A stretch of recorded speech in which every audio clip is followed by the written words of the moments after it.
5:7 nos dice: echen toda su ansiedad sobre Él, porque Él tiene cuidado de vosotros. Podemos leer en voz alta ese texto, está ahí en pantalla. Adelante todos en voz alta, por favor. Echando toda vuestra ansiedad sobre Él, porque Él tiene cuidado de nosotros. Creo que es un texto que seguramente alguien en esta mañana, me incluyo, necesita o va a necesitar echar nuestras cargas, ansiedades, porque la palabra ansiedad, eso significa en el original, la palabra ansiedad significa preocupación, carga. ¿Sobre quién debemos echar esas cargas? Pero en realidad las llevamos nosotros, o mitad y mitad. Pero la instrucción es clara, es una invitación, pero es una instrucción. Y pudiera decir yo que incluso es un mandato de Dios, como queriéndonos decir Dios: bueno, ¿quieres llevar tú tus cargas o quieres que las lleve yo? ¿Ustedes qué escogen? Si el Señor nos preguntara: ¿quieres llevar tus propias cargas? ¿Qué le dirías? No, mejor llévalas tú, Señor.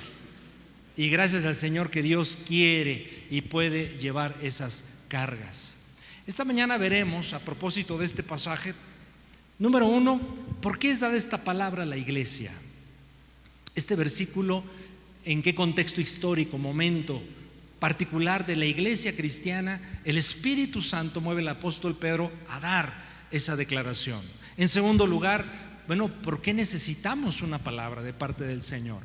¿Por qué necesitamos la palabra de Dios en forma general, todo el texto escritural desde Génesis hasta Apocalipsis? Pero ¿por qué siempre los hijos y las hijas de Dios necesitamos una palabra específica, particular para nuestras vidas? Pero en tercer lugar, bueno, ¿qué significa el hecho de que Dios me diga que tiene cuidado de nosotros? Pero no solamente tiene cuidado de nosotros, tiene cuidado de mí. ¿Por qué es dada pues esta palabra a la iglesia? El mensaje, es dado originalmente obviamente a la iglesia. Vea el capítulo número 1 de Primera de Pedro, que se encuentra en una circunstancia particular. Primera de Pedro 1:1. Pedro, apóstol de Jesucristo, a los expatriados. En otra versión podría decir desterrados, que están dispersos, han sido dispersados, sacados de sus casas, incluso ciudades, comunidades en el Ponto, Galacia, Capadocia, Asia, Bitinia, en muchas partes allá del Asia central. Bueno, una revisión, como lo hemos hecho en otras ocasiones, pero no lo haré de manera, digamos, particular, hecha de la carta a Pedro. Vemos que la iglesia de aquel tiempo atravesaba situaciones bien complicadas, desde la persecución, y por lo cual habían sido desterrados de sus hogares, en alusiones a versículos particulares. Ustedes lean la semana, por favor, Primera de Pedro.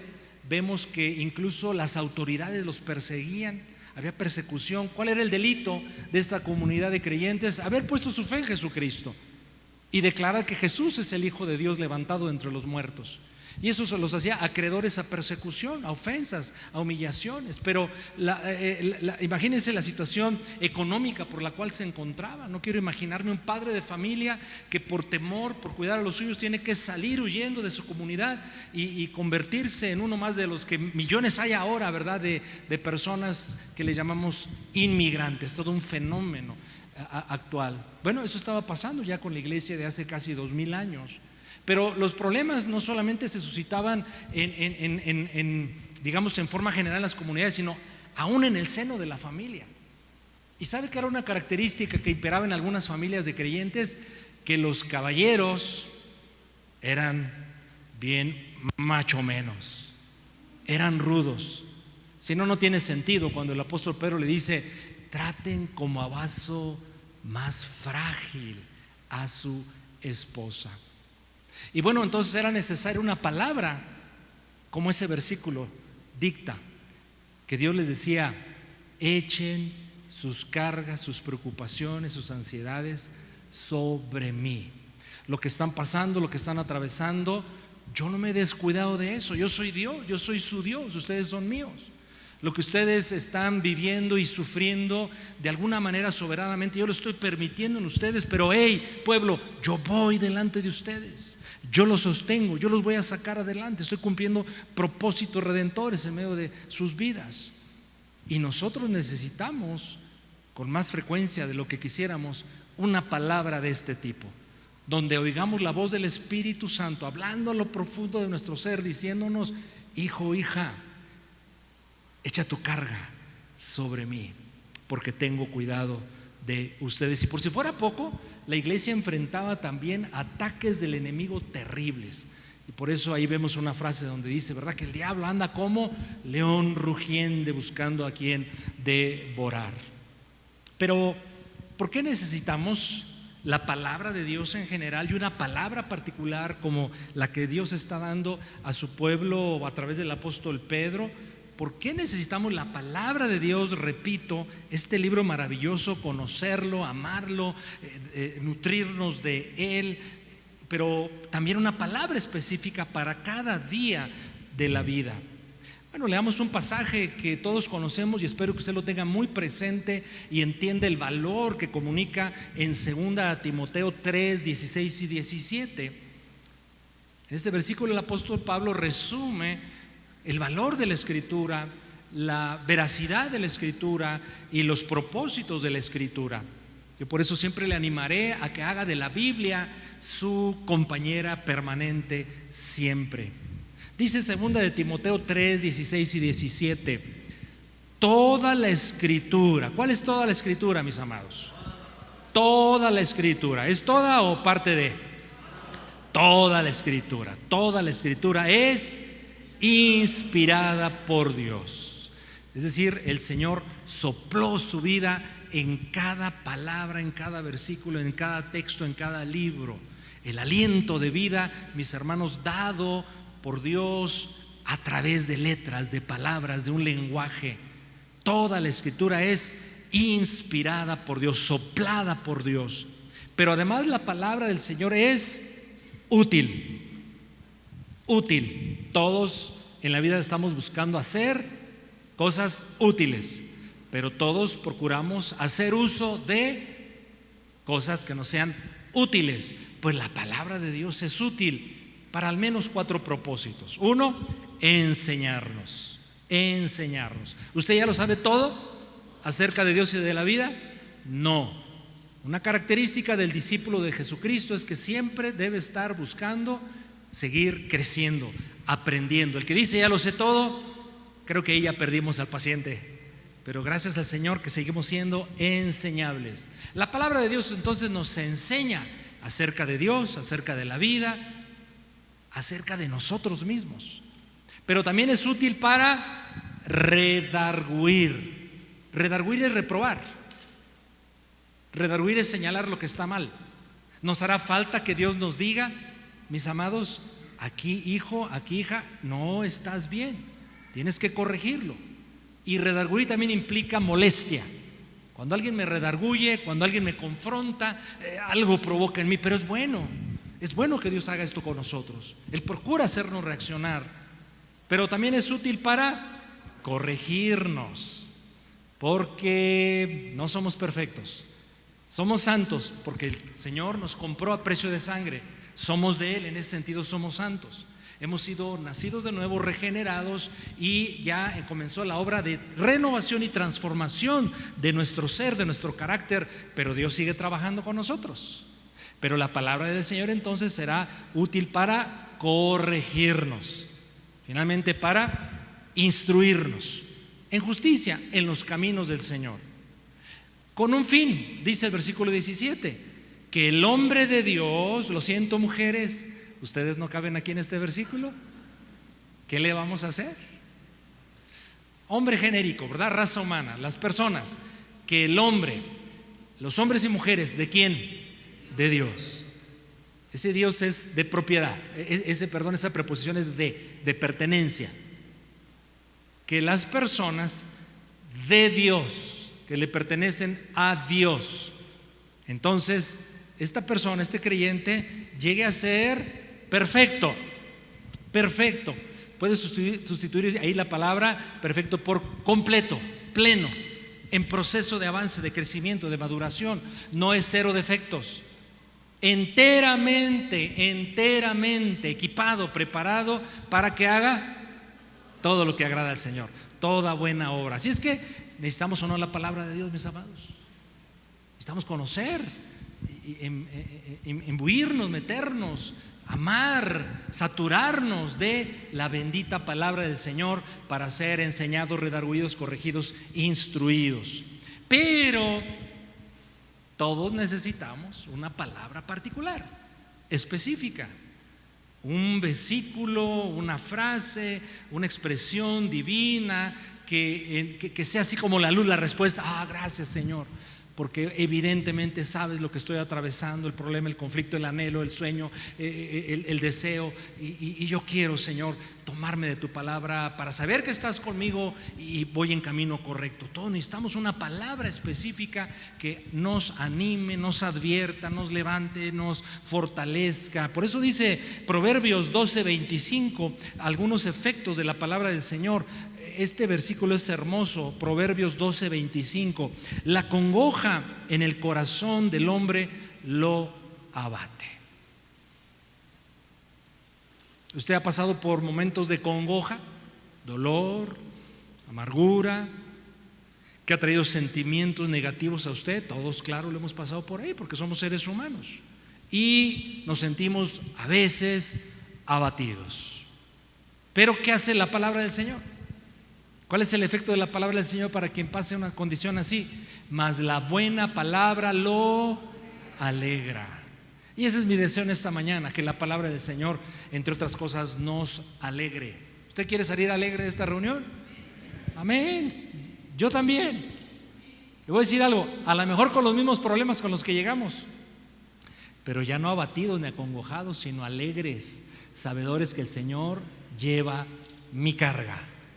Otra palabra, Salmos 107:20. Salmos 107:20. ¿Qué dice el Señor que hace con su palabra? Envió su palabra y los sanó y los libró de ruina. Entonces la palabra del Señor sana, libra de ruina.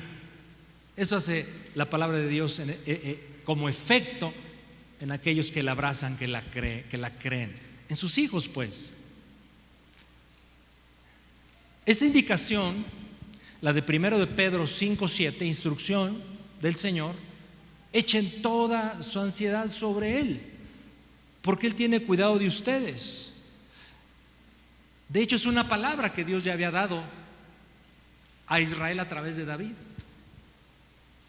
Y es el valor que tiene la Escritura, mis amados, cuando la leemos, sabedores de que quien la ha escrito es mi Padre, y que la ha escrito obviamente para su gloria y propósitos, pero para mi bendición y mi edificación. Así es que a la iglesia le está diciendo el Señor, a la iglesia del siglo I: echen su carga sobre mí, porque tengo cuidado de ustedes. Pero el mismo Dios a su pueblo casi 1000 años atrás también le ha dicho: echen su carga sobre mí, porque yo tengo cuidado de ustedes.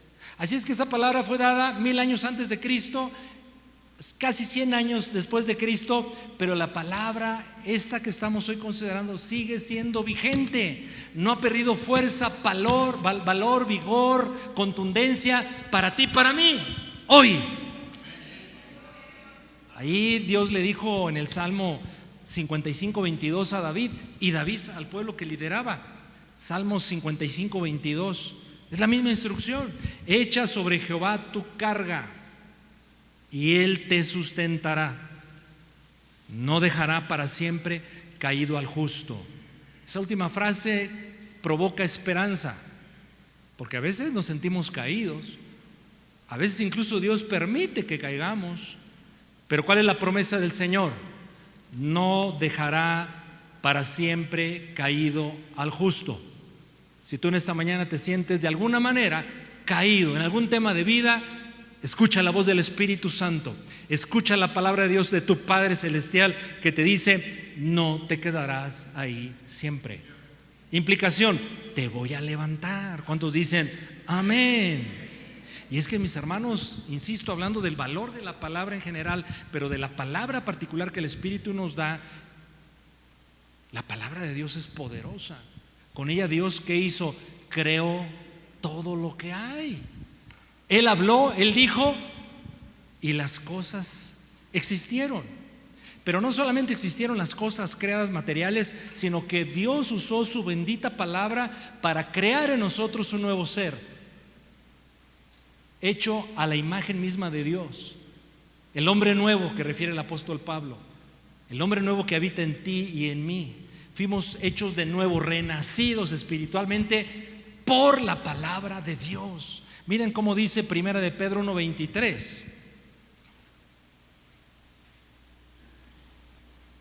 Siendo renacidos, nosotros los creyentes, los hijos de Dios, el pueblo de Dios, la iglesia, siendo renacidos no de simiente corruptible, se refiere al nacimiento terrenal, humano, carnal, sino hemos renacido de una simiente o semilla incorruptible, Cristo, por medio de la palabra de Dios. Ese fue el efecto que trajo en nosotros cuando, por obra del Espíritu Santo y la gracia del Señor, nos produjo fe. Creímos en la palabra oída, dada a nosotros, y Dios hizo un milagro.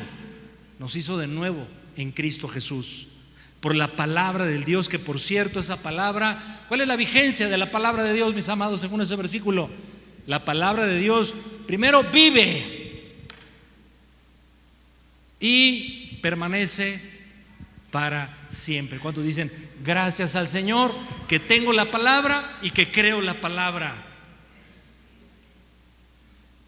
Como lo hicieron todos los, por eso están en la Biblia, todos los hombres y mujeres en los cuales Dios se manifestó, todos creyeron siempre toda la palabra dada hasta el momento en que ellos vivieron, pero creyeron también la palabra particular que Dios les daba para la necesidad y situación específica. Así lo hizo Abraham. Y por cierto, por lo que leeremos de Abraham a continuación, se le considera el padre de la fe, el padre de los creyentes. Romanos capítulo 4 versículos 17 y 18 acerca de Abraham. Romanos 4, 17 y 18: como está escrito, te he puesto por padre de muchas gentes. Y todavía no tenían hijos delante de Dios. Pero ¿qué hizo Abraham? Le creyó a Dios, el cual Dios da vida a los muertos y llama las cosas que no son como si fuesen. Para ti, para mí, muchas cosas todavía no son, pero si Dios ya las dijo y están incluidas en su palabra a través de promesas dadas a los creyentes, entonces esas cosas que aún hoy no son, pueden ser en el futuro por el poder de la palabra de Dios. A quien creyó, el cual da vida a los muertos y llama las cosas que no son como si fuesen. Versículo 18.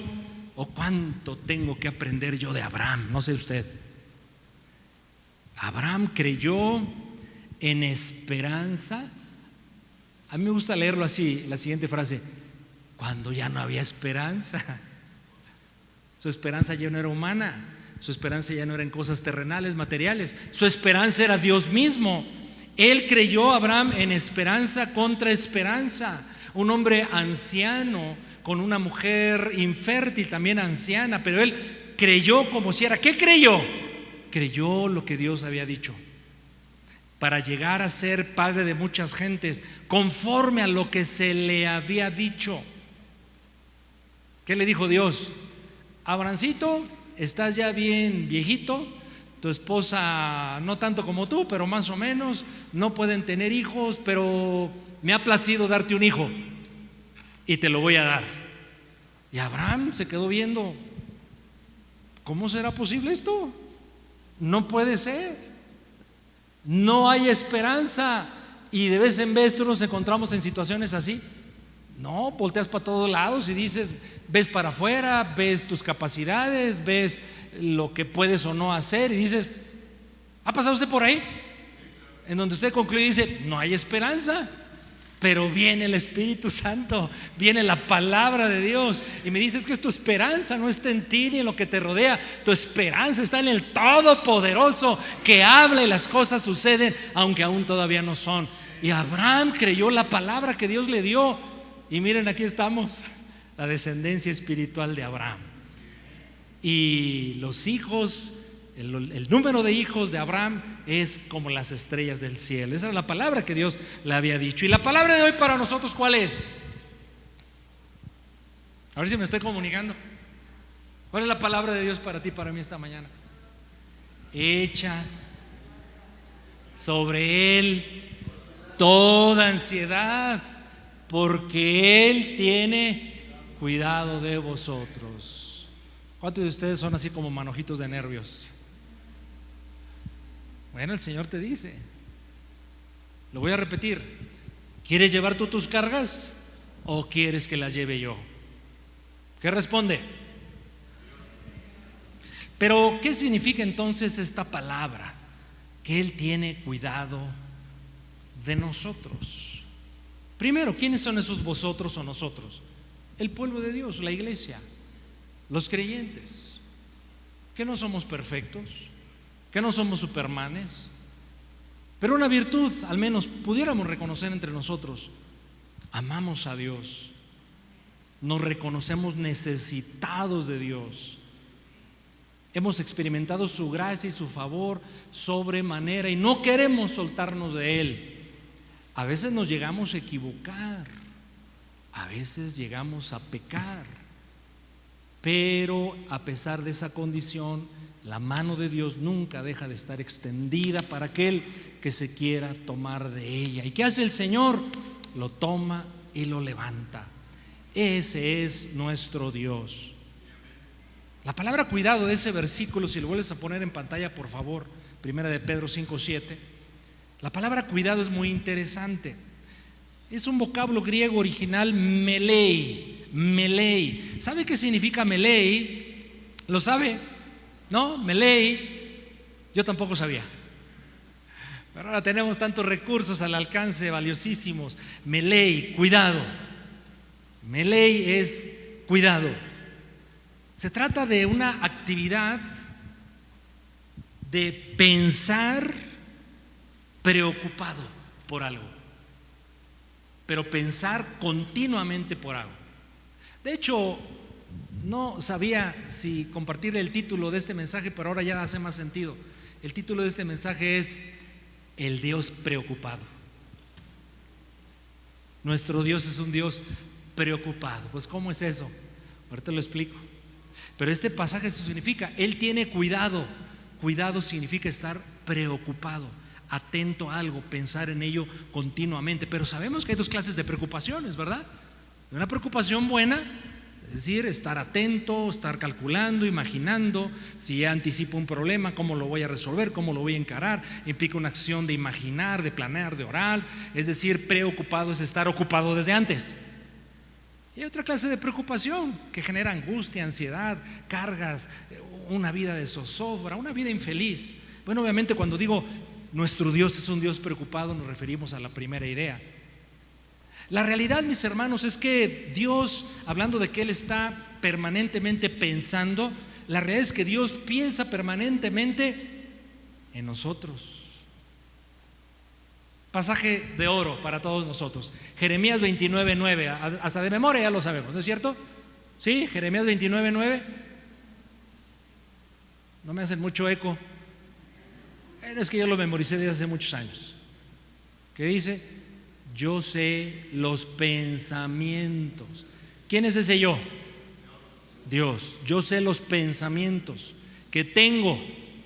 Dios piensa, es un ser pensante. Dios piensa.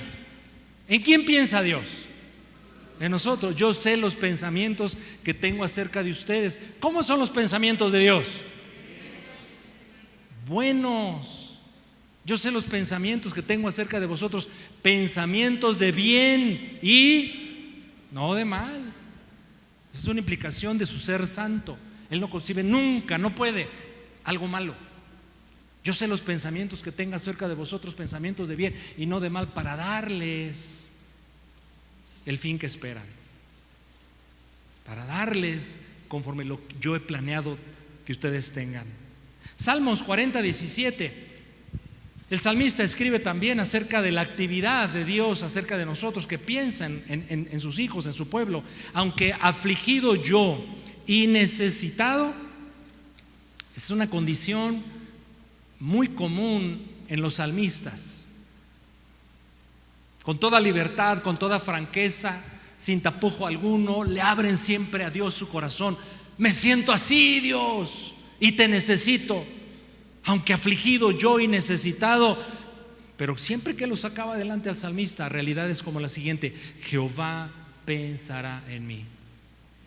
Jehová pensará en mí.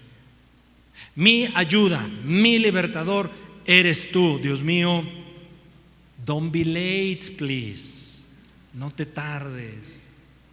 Entonces yo te pregunto, ¿será que realmente Dios tiene cuidado de nosotros? Dios no solo piensa en nosotros, Dios siempre está con nosotros. Salmo 139 es maravilloso,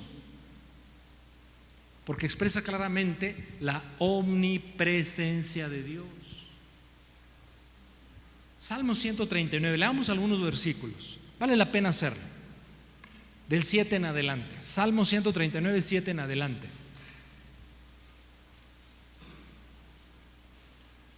¿Estamos ahí ya? Podríamos hasta leerlo juntos, ¿le parece? Si no lo ha encontrado en su Biblia, en su mano, allá en pantalla. Leamos pausadamente, no correteados, no atropellándonos. Tratemos de captar lo que el Espíritu Santo habla a través de estas letras.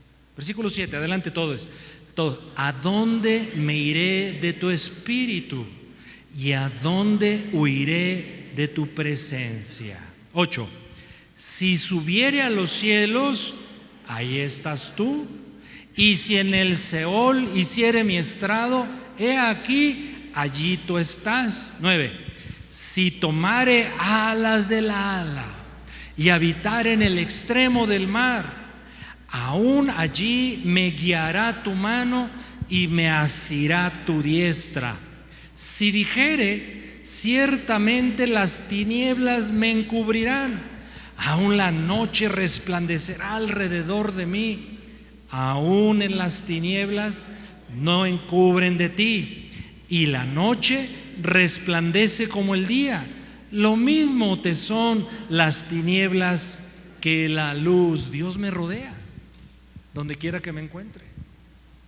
Esa realidad es poderosa. Tener conciencia de esa realidad es poderoso para vivir sin ansiedad, sin cargas, mis hermanos. Porque a veces olvidamos esa realidad, que donde quiera que yo ande, donde quiera que yo esté, ahí está Dios. Una inquietud que yo creo es común a los padres de familia es en relación a nuestros hijos.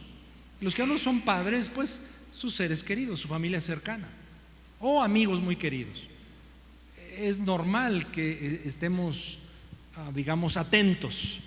¿Dónde andan? ¿Qué hacen? ¿En qué estarán ocupados? ¿Cómo se sentirán? ¿Cuál será su estado? Todos obviamente tenemos esta característica. Y algo que seguramente a ti y a mí nos trae inmediata paz es saber que aunque yo no estoy ahí, ¿quién sí está ahí? Dios. ¿Quiénes vinieron con sus hijos en esta mañana? Miren, bastantitos, gracias al Señor. Bueno, el hecho de que tu hijo, tu hija esté aquí contigo, ¿cómo te sientes, papá, mamá? ¿No siente nada? Se siente bonito, ¿no? Está aquí conmigo, en la casa del Señor. Qué padre. Y si esa persona ya salió de casa por alguna responsabilidad de estudios o laboral, y tú te imaginas, está en la Ciudad de México, está en los Estados Unidos, está en Europa, está en África, está en China. El sentimiento no es el mismo, ¿verdad? Del que sientes ahorita que está al lado tuyo. Y es posible que eso te traiga inquietudes. ¿Qué estará haciendo? ¿Habrá comido? Las primeras cosas que piensan las mamás, ¿habrá ya comido? Y luego nos llegan las noticias, ¿verdad? Violencia, atentados, personas desaparecidas, homicidios, bombas, terrorismo, violencia. ¿Estarán ahí? ¿Pueden ser afectados por eso? ¿Y qué pensamiento acerca de una realidad? ¿Qué pensamiento acerca de una realidad puede traer inmediata paz a mi corazón? Yo no estoy, pero Dios sí está. Dios sí está. Dios está con él, Dios está con ella. Y es lo que nos dice esta clase de textos, que el Señor está en todos lados. Por eso Isaías 41:10 es enfático al repetirnos una y otra vez: no temas. La razón para no temer, ¿cuál es? Yo estoy contigo. No temas. ¿Por qué? Porque yo estoy contigo. No desmayes. Se te acabaron las fuerzas, estás a punto de claudicar, de desmayar. Bueno, no lo hagas. ¿Por qué? Porque yo soy tu Dios, que si te conectas a mí, así como los cargadores de electricidad, ¿verdad? Yo te esfuerzo, te doy fuerzas. Cuando me acuerde de ti, cuando pueda, cuando quiera, cuando te lo merezcas, te voy a ayudar. Siempre te ayudaré. Siempre te sustentaré con el poder de mi mano derecha, con la diestra de mi justicia. ¿Sabes que esta frase en diferentes formas, pero el contenido es en esencia el mismo? Dios se la dijo a Abraham, a Moisés, al pueblo en el desierto, a David, al pueblo a través del profeta Isaías, a la iglesia. Es una palabra constante que fluye por toda la Escritura. Por lo tanto, tenemos todo el derecho de creer, de aceptar, de afirmar que esa palabra también es para mí. Y lo dice de manera tan linda, Hebreos 13, 5 y 6. Otro de los textos que memorizamos fácilmente por el impacto de la bendición que produce. Hebreos 13, 5, 6. Sean vuestras costumbres sin avaricia. Cuidado, no amen al dinero, no se claven ahí, la solución es el dinero. Contentos con lo que tienen ahora. Una característica del creyente es tener contentamiento con la provisión del Señor. Porque Él dijo, Dios dice: no te desampararé, ni te dejaré. No te desampararé, ni te dejaré. Escucha, iglesia amada, mis hermanos, en esta mañana Dios me está diciendo que no te va a desamparar. Por eso el salmista también escribió: Dios es nuestro amparo, nuestra fortaleza, pronto auxilio aún en la tribulación. Ni te dejaré. De manera que podemos decir confiadamente. ¿Qué podemos decir? A ver, dígalo confiadamente. ¿Qué más? No soy yo muy confiado, se lo confieso, no soy yo muy confiado. Vamos a poner 5 y 6 así rapidito para que podamos leer todos, porque aquí dice: de manera que podemos decir. Pues vamos a decirlo, ¿no? ¿Le parece? El Señor es mi ayudador, no temeré lo que me pueda hacer el hombre. Porque muchos de los temores que tenemos y cargamos en la vida se debe a la maldad del hombre. ¿Se imagina un mundo sin crimen organizado? ¿Sin secuestradores? ¿Sin ladrones? ¿Sin tratantes de blancas? Pues otro mundo sería, ¿no? Sin políticos, usted diga lo que quiera de los políticos. Sin gobernantes, usted diga lo que quiera de los gobernantes. Sin jueces. Oiga, sería el paraíso terrenal. Pero esos aquí están y se multiplican. ¿Cómo? Iba a decir algo que mejor no digo. Por eso el escritor dice: aún no temeré del hombre, porque el Señor está. ¿Con quién está el Señor? Sí, con nosotros, pero mejor aún, conmigo. Nuestro Señor Jesucristo habló a una generación bien atribulada. La época en la cual Cristo Jesús vivió aquí en la tierra, pues se dice que al menos el 90% de la población vivía en pobreza, y gran parte de ella en pobreza extrema, y en un contexto donde la esclavitud era legal, incluso cultural y socialmente aceptada. El abuso en el hogar del marido a la mujer sobre los hijos era terrible. Eran tiempos bien complicados también. Si ahora usted piensa que los tiempos de hoy son peores que los de aquel tiempo, quién sabe. Diferentes, pero igual de complicados, ¿sí? A esa generación, mire las palabras que Jesús le decía. Vayamos a Mateo, capítulo número 6, 31 en adelante.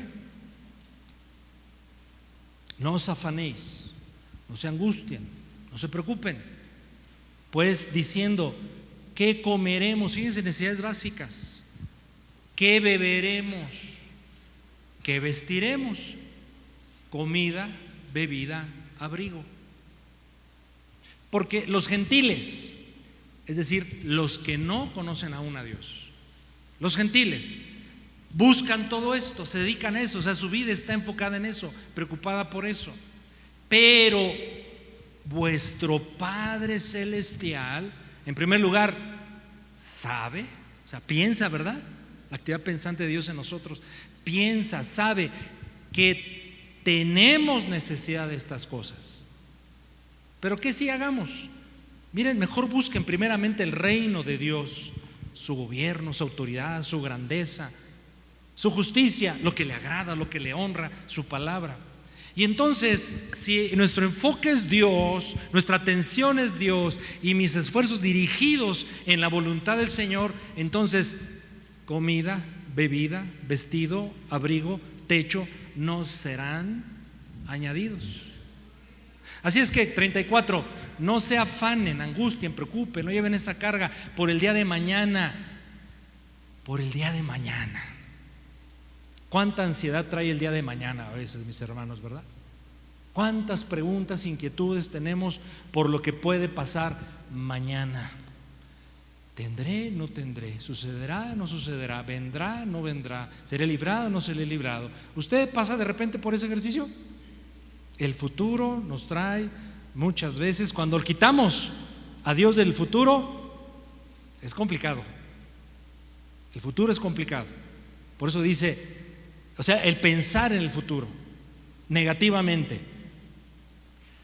No se afanen ni angustien por el día de mañana. Yo diría, porque es inútil, el día de mañana todavía ni existe y ya estás preocupado. Porque el día de mañana traerá su propia preocupación, su propia inquietud, su propio reto. Así es que bástala cada día, y miren la palabra que usa el Señor, bástala cada día su propio mal. O sea, cada día tiene una carga de algo complicado. Ay, no la haríamos sin el Señor, mis amados. En la mañana, no en la mañana, en la semana, en la reunión de varones, comentaba un varón del grupo que alguien le preguntó. Él es médico y estaba en consulta y le pregunta, bueno, pues le empezó a compartir la palabra, iba a decir a su cliente, a su paciente, pues también cliente, ¿no? Le dijo, bueno, ¿y usted por qué cree en Dios? Y sin pensarlo responde nuestro hermano, porque me conviene.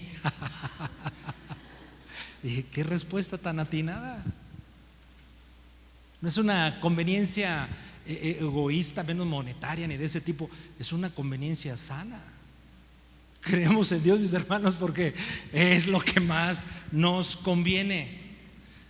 No estar ansiosos, según este pasaje que leímos, y por el tiempo no voy a toda la porción de Mateo 6, pero el Señor hace una comparación de los seres humanos con las aves del cielo y con los lirios del campo. Y las aves del cielo las cuida el Padre y no dejan de comer, y los lirios del campo son bien bonitos y siempre florecen hermosos. Y el Señor le dice a esa generación y a nosotros, ¿qué no valen más ustedes que mi creación? Ustedes son mis hijos, ustedes valen mucho más. Así es que no debo estar ansioso. ¿Por qué? Porque yo soy más valioso y mejor aún en Cristo que la misma creación. Si Dios la cuida, me cuida a mí. No estar ansiosos, preocupados. ¿Por qué? Porque la ansiedad, como he dicho, es inútil. y porque nuestra esperanza no está depositada en otra cosa más que en Dios. Pero esta cabecita, hablando de preocupaciones, no deja de trabajar. Recién escuché en la semana la entrevista de una periodista muy famosa a un psiquiatra. Y estaban hablando del poder de los pensamientos. Me llamó la atención, iba yo manejando. Poder de los pensamientos, eso habla mucho la Biblia. Y este autor, bueno, no este autor, este profesional, dijo algo que la Biblia siempre ha expresado, nos ha enseñado a su pueblo y a saber lidiar con eso. Y decía este profesional de la conducta humana y de los pensamientos, vamos a decirlo así, decía: pensamos miles de pensamientos cada día, es inevitable. Las personas tenemos un proceso mental que no termina. Pero dijo algo que me llamó mucho la atención: más del 80% de lo que pensamos es negativo. Hasta le subí un poquito. Más del 80% de lo que pensamos es negativo. Y dije: ese soy yo. Ese habla de mí. Y le dice la periodista: no me digas, sí es cierto, tienes razón, pero explícanos por qué, desde el punto de vista científico, profesional. Dice: y le da una explicación curiosa, pero puede hacer sentido. Dice: lo que pasa que hace miles de años, cuando el ser humano era primitivo, vivía rodeado de peligros, de animales que pudieran devorarle, y cuando salían a cazar los varones, se quedaban solas las mujeres en casa con los niños, entonces siempre estaban en estado de alerta. Y entonces generaron una reacción de supervivencia instintiva. El peligro acecha, hay que estar a las vivas, no vaya a ser que venga el mamut. ¿Qué otro habría en aquel tiempo? Ayúdeme a encontrar animales de la prehistoria. Los dinosaurios, pero creo que esos no convivieron con los seres humanos, dicen. ¿Qué otro? Ayúdeme, el chupacabras, pues, hombre. Y entonces él da ahí una metodología, ¿no?, para poder tomar conciencia de lo que estamos pensando y tratar de orientar esos pensamientos negativos hacia cosas positivas. Yo dije: híjole, los cristianos tenemos al alcance todos los recursos para que esto sea eficaz en nosotros y tener paz, sosiego en nuestro corazón. Pero la realidad es que estamos pensando continuamente cosas negativas, del pasado, el presente y el futuro. Y esas cosas negativas nos van a traer ansiedad. Pero el Señor nos dice: echa tu ansiedad, tu carga, tu preocupación sobre Dios, porque Dios tiene cuidado de nosotros. Concluyo. Echa. Todos sabemos el verbo echar, sin H, echar. En el original la palabra echar, escuche muy bien, esto es interesante, es una acción determinada, enérgica. Es trasladar el 100% de la responsabilidad que yo tengo ahora sobre otro. Eso es echar. Sí, ven Mau, rápido. Mau Rodríguez. Yo puedo, algo que no se vaya a romper, esto. Fíjese, la acción de echar. Mau, ¿puedes tomar esto, por favor? ¿Eso es echar? No. Ya lo tiene en sus manos, pero no se lo eché. ¿Sí? Gracias. ¿Saben qué es echar? Echar es esto. Esto me está molestando. ¿Qué traigo aquí? ¿Qué me molesta? ¿Qué me turba? No te vaya a golpear, te defiendes, porque está durito esto. Echar es esto. Eso es lo que dice el vocablo. Echa. Y es lo que Dios me está diciendo. ¿Para qué lo traes tú si yo lo puedo llevar? ¿Para qué dejas que te queme si yo lo puedo apagar? Y como diciendo el Señor: ¿ha jugado? Mau, perdóname.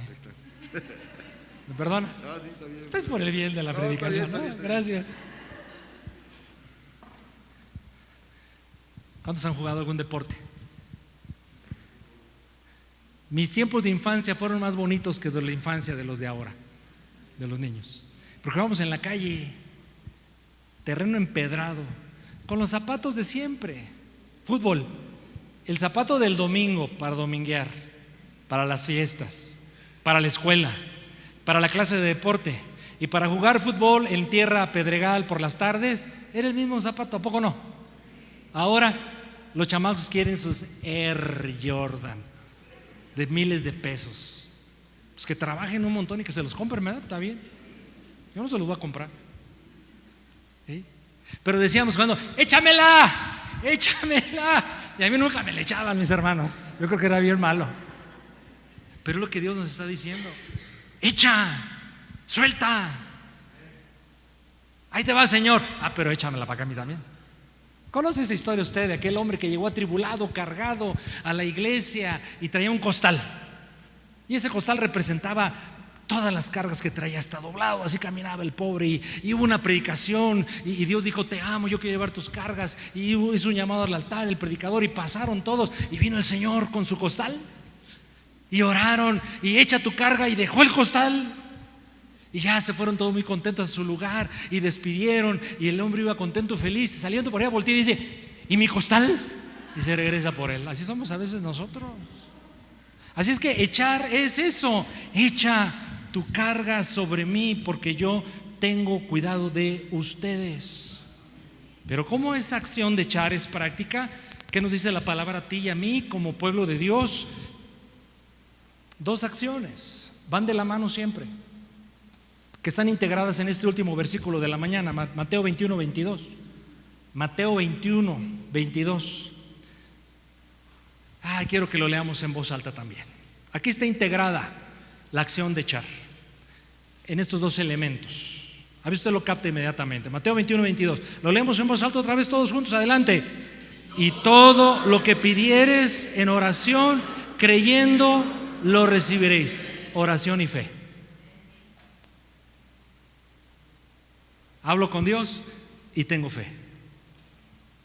Tengo fe en Él, en su carácter, en su integridad, pero en su palabra, en sus promesas. Creo. Qué poderosa es la acción de creer. Por eso el diablo nos roba tanto la fe, porque sabe que en la fe tenemos el medio, el canal mediante el cual Dios se agrada obrar favor y gracia sobre nosotros.